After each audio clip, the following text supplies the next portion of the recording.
What do you think of when you think of Tesla? Or maybe the better question is, who do you think of? Tesla is unique in how closely customers and investors link their feelings about the company to their feelings about its CEO, Elon Musk. And Musk, you might have noticed, has been making plenty of news lately.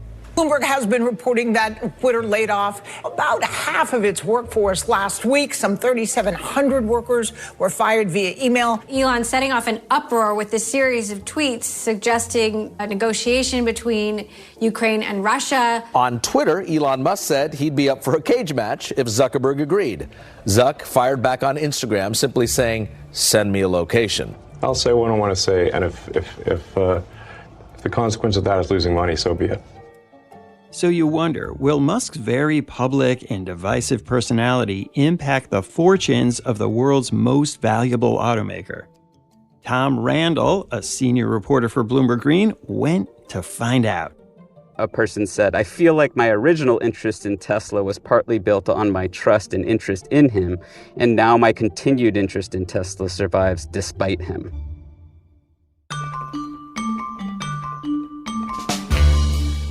I'm Wes Kosova. Today on The Big Take, Tesla owners are conflicted about Tesla's owner.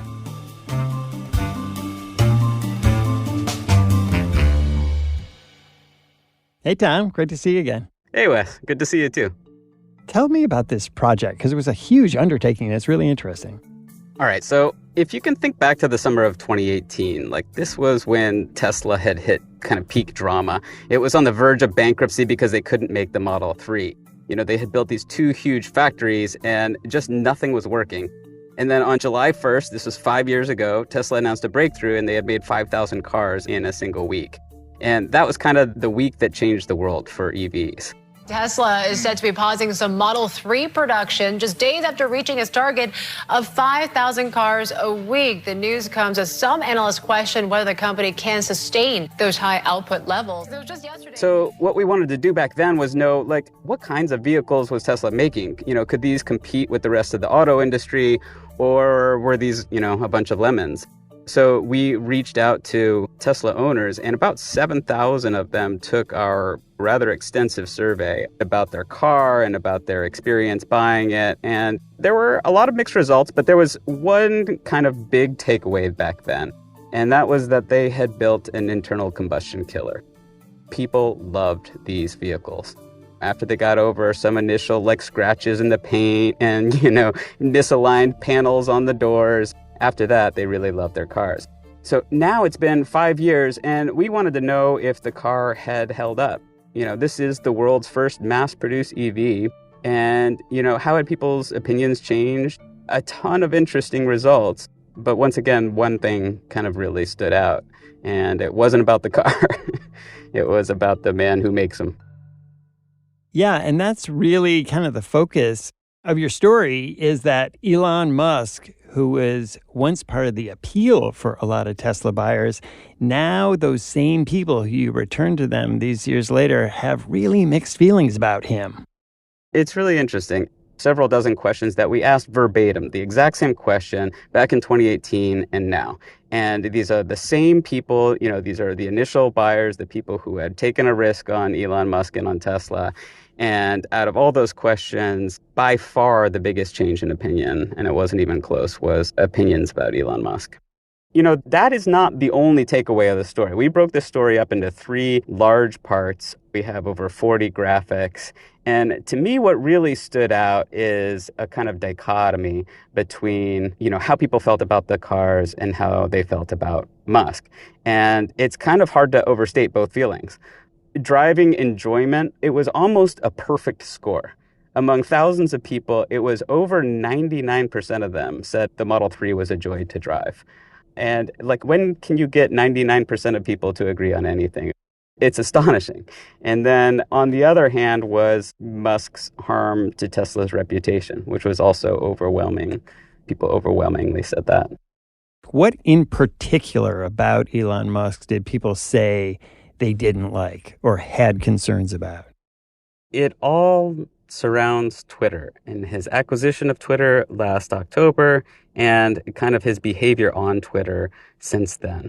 I think he's come across as a bully to some of them.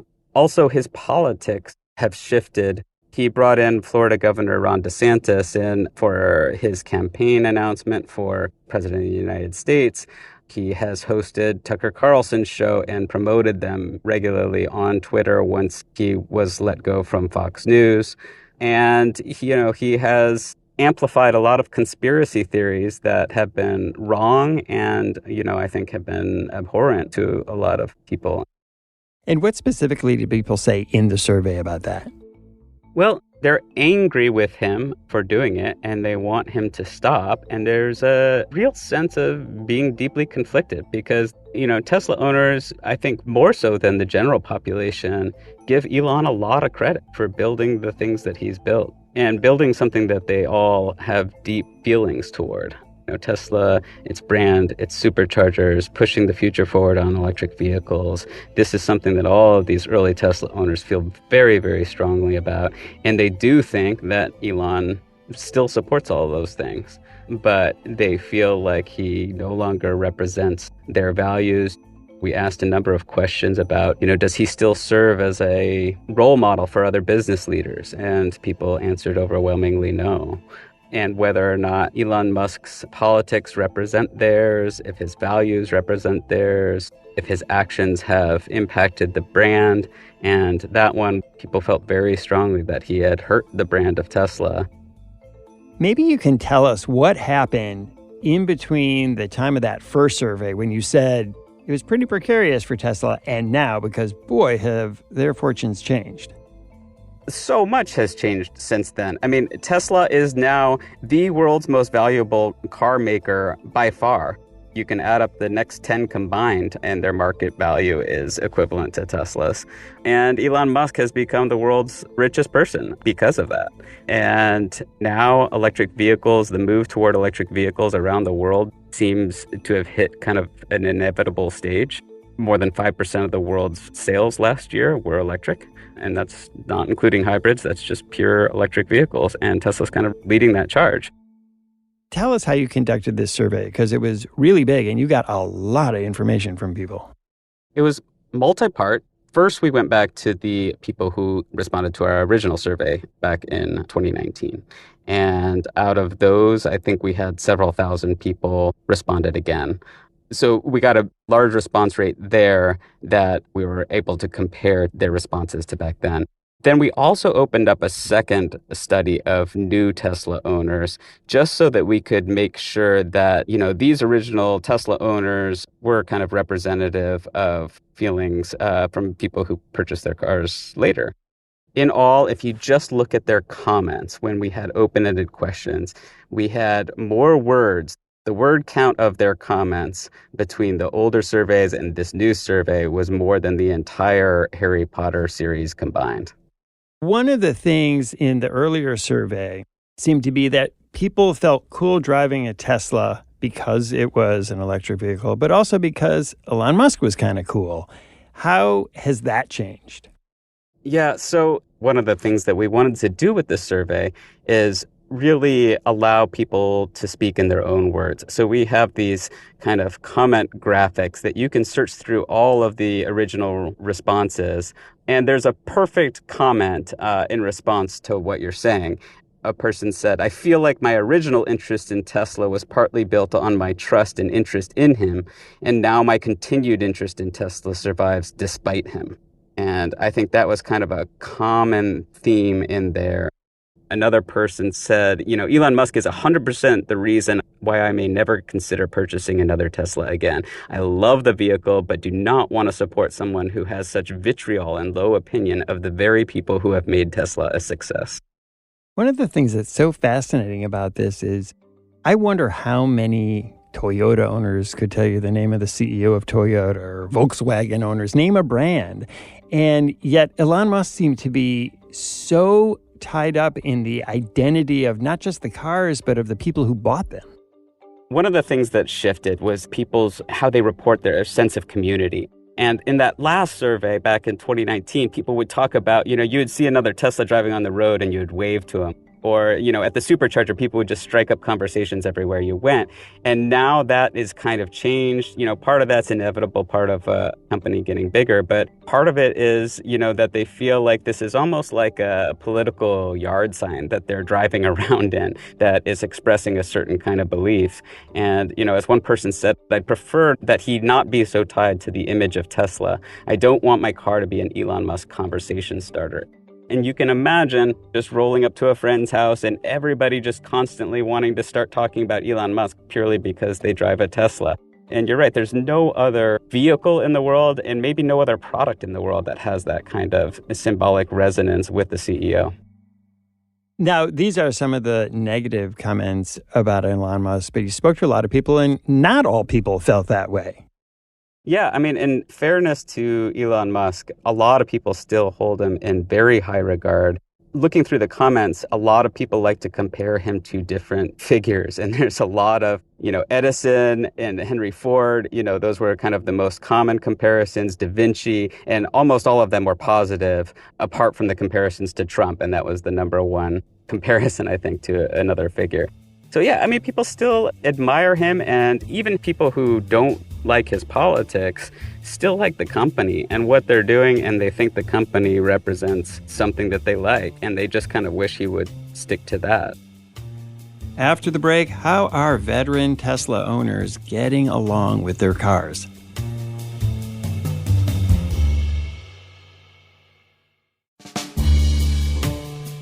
Tom, we talked a lot about how Tesla owners feel about Elon Musk, but what about the cars themselves apart from Musk? You said they really like the cars. Do they want to buy another one? To answer the first question first, they love their Model 3s. That was an overwhelming response. They said this car held up, and it continues to kind of surprise and delight them with new updates to the vehicle. One person said, "I'm not a car person, but this car touches my soul." And that's the kind of depth of feeling that I think was expressed in this survey toward the Model 3. So on a 1 to 5 scale, people said the Model 3, they rated the performance of 4.95. It's almost a perfect score. Ease of use, 4.83, design of the vehicle, 4.77, and reliability, 4.69. Those are out-of-the-park scores in terms of how people feel about their car. So we really wanted to explore this idea of whether these perceptions of Musk were affecting people's car purchasing behaviors. So we asked them a number of questions about which vehicles they're looking at, if they're looking at a new car, or if they had sold their Model 3 and purchased another car, what vehicle did they purchase? And we also asked them about their future plans to buy a Model 3. And, it really stuck out how much people still plan to buy a Tesla. Between 75 and 87%, depending kind of on how you ask the question, of people who own a Model 3 plan to buy another Tesla in the future. So that's kind of an overwhelming brand loyalty, right? And I think any other company would be very happy with those numbers. The question is, would those numbers be even higher if Elon weren't taking these political stands? And, there's a lot of indication that that is the case. It's been about 5 years now, and for people who buy new cars, that's about the time when people replace their cars. Once it comes out of warranty, they buy a new car. And so of the people who have sold their Model 3s, we asked them, did you buy a Tesla? Or if you didn't, why not? And Elon Musk was the number one reason why they didn't buy another Tesla again. Tell me about those numbers. What do they actually look like? So it's highly unusual for a CEO to actually be affecting buying decisions. But here I think is an interesting example. 96% of owners with positive views of Musk said that they would buy a Tesla again. On the other hand, out of owners who said that they wouldn't buy a Tesla again, 91% of them had very unfavorable opinions of Musk. So how they feel about the CEO really is driving decisions at the extreme ends. And another interesting result is that if you ask Tesla owners what vehicles they're considering buying in the next 2 years, the number one choice by far is the Tesla Cybertruck. 52% are considering that, followed by the Model Y at 24%. Now, if you expand the options beyond other Teslas, then the top choice is the Rivian R1S, but it doesn't even compare to the interest in the Cybertruck.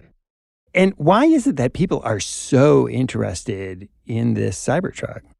The first time I saw it, I didn't know how to kind of place it. I didn't know what I thought of it because it didn't look like a car to me. It didn't fit that kind of perception in my mind. It's extremely angular and huge flat surfaces. So a huge flat windshield, it's all stainless steel as well. So it's a Cybertruck, it looks like something from a Mad Max kind of vision of the future. And, I think a lot of people kind of laughed at it and said nobody would ever buy that and that's going to stick out. And I think as they've seen these vehicles over and over, they're starting to kind of put that in their mindset as, something that could be a vehicle. And I think opinions have changed. And I think people might be surprised by the amount of support that has built up for it. One other really interesting thing that you were able to find in the survey is about battery data. EV batteries have always been, obviously the heart of the vehicle, but do they last? How long do they hold the charge? They're super expensive and difficult to replace. What did you find in the survey? Yeah, so that was a big kind of unknown. Tesla has started to release some results on its Model X and Model S, kind of their luxury vehicles, and how those batteries hold up over time. But we still didn't have any kind of indication for the Model 3 and Model Y, and these are by far the world's biggest sellers. The Model Y is going to be the world's best-selling vehicle of any type this year, or it's tracking toward that, which is really remarkable. And yet we don't know how those kinds of batteries hold up over time. And so we were able to kind of plot this out among hundreds and hundreds of Tesla owners. And what we found is that the batteries lost between 8 and 9% of their capacity after 100,000 miles. And, this is the first major study of the Model 3, Model Y battery degradation. Tesla has the Model S and Model X, and those were two earlier vehicles and they're luxury vehicles. And these results are consistent with Tesla's data for those, and it's consistent and perhaps even a little better than I think what most industry estimates would be for battery degradation. So I would say that that's a good result for them, although there's a couple of big caveats. First, I think there's a wide distribution of results, meaning that, at 50,000 miles, some people had full battery capacity, like a brand new car, while others had huge drops, 10, 15% of battery capacity in the first few years of ownership.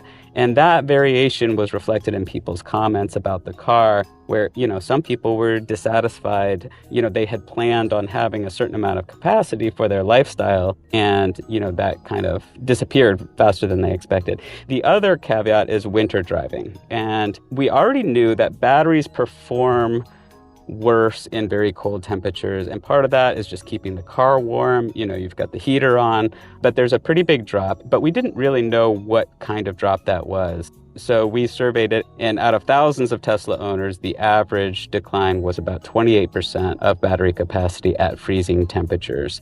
And I think as somebody who pays close attention to battery technology, that's not a very surprising number. I think that's kind of in line with what I would have expected. But I think for new owners, a lot of people were unprepared for that. And this really threw a wrench in their plans for how to use the car. The survey also gives some fresh numbers on two of Tesla's most innovative and also controversial features, and that's the full self-driving feature and autopilot. Can you tell us first, what is the difference between those two things for people who don't drive Teslas? Autopilot, Tesla was kind of the first or one of the first to come out with it's a driver assist system. So on the highway, it will match the speed of cars in front of you, or it will keep up with the speed limit. It will keep you in your lane. Those things are kind of commonplace now, but Tesla had one of the earliest systems and one of the systems that they really allowed it to kind of do more for you than anybody else was willing to do. But looking at these stats of how people feel about autopilot really kind of show you the complexity of this issue. On the one hand, 28% of owners said that autopilot has put them in a dangerous situation. And that's up from 13% in 2019. Now, that sounds like a really bad number. But on the other hand, 38% of owners say that it's actually saved them from a dangerous situation. And that's up from 28% in 2019. Now, they have this other product, full self-driving, which you pay $15,000 to have access to this, but it's not really full self-driving. It makes a lot of the car's decisions for you, but you have to constantly be in touch with the wheel and ready to take over because it is a work in progress. And this is the first real survey of 2,000 of the full self-driving, what Tesla called beta testers. So these are the people who have this enabled on their system and are using it day to day. And we had a lot of mixed results. We asked people how it performed against all sorts of different challenges. And what we found is, it did really well in some of the very basics, like stopping at stoplights and stop signs. People were very satisfied with that, did pretty good around pedestrians, but it did not well in construction zones, around emergency vehicles, and in several other of the trickier categories. And the results show that they really are still a long way to what they're calling full self-driving. One more interesting thing about full self-driving is how much people are using this. Tesla owners estimated on average that autopilot or full self-driving was deployed for about 70% of their highway miles and almost 30% of city driving. And what does Tesla say about those kinds of results? So I think the company is careful to say that you always have to have your hands on the wheel, that this is a work in progress and that it's learning. Whereas Elon Musk will tweet about how the next iteration of it is mind-blowing and incredible and really pushes the idea that they're almost there. There's been a lot in the news lately about the supercharger network, which is pretty important for people who want to drive outside of cities or highly populated areas where there tend to be more Teslas. How do people feel about their ability to fuel up? This has been arguably Tesla's most important tactical move as a company. The United States did not have charging infrastructure when Tesla was ready to start selling cars, so it built its own. And now, just in the last few months, we've seen almost every major automaker reach deals with Tesla. Ford and GM and BMW, and also the other charging companies to use Tesla's plug-in technology. Starting early next year, Fords could plug into one of the thousands of Tesla charging stations in the U.S. and Canada. Ford President and CEO Jim Farley says the deal will more than double Ford's charging network as the company prepares to launch a new series of electric vehicles in 2025. It's very quickly becoming the de facto plug for the United States. Tesla owners, we asked them about this plan, Tesla's plan to open up the supercharging network to other brands, and they were very mixed about this idea. A lot of people said that this was great because it was going to really open up EV use to a lot more people in the United States, and others said that this was going to lead to longer lines at the supercharger, and why should Ford be able to benefit from this product that they didn't contribute to the cost of building it. We did ask about EV satisfaction, like the EV lifestyle. How did they like living with the EVs? And one question that really affected how they answered that was whether or not they had a charger at their home. So for people who have chargers at their home, they say that driving an EV is more convenient than keeping their gasoline vehicle fueled. But for people who don't have a charger at home, they tend to say it's less. So it makes a big difference, and that's going to be one of the challenges going forward in the United States is making sure there's enough chargers and figuring out the solution for people who don't have the ability to charge in their garage. Tom, I imagine you went to Tesla with all this information and asked them what they had to say. What did they have to say? Yeah, we sent an email to Elon. They don't have any public relations department anymore. They ended that, I think, in 2019. But we sent an email directly to him and, told him about what the results would be and asked if he'd like to comment on it. And we haven't heard back. When we come back, now that Tesla's big and mainstream, does Musk loom as large in buyers' minds?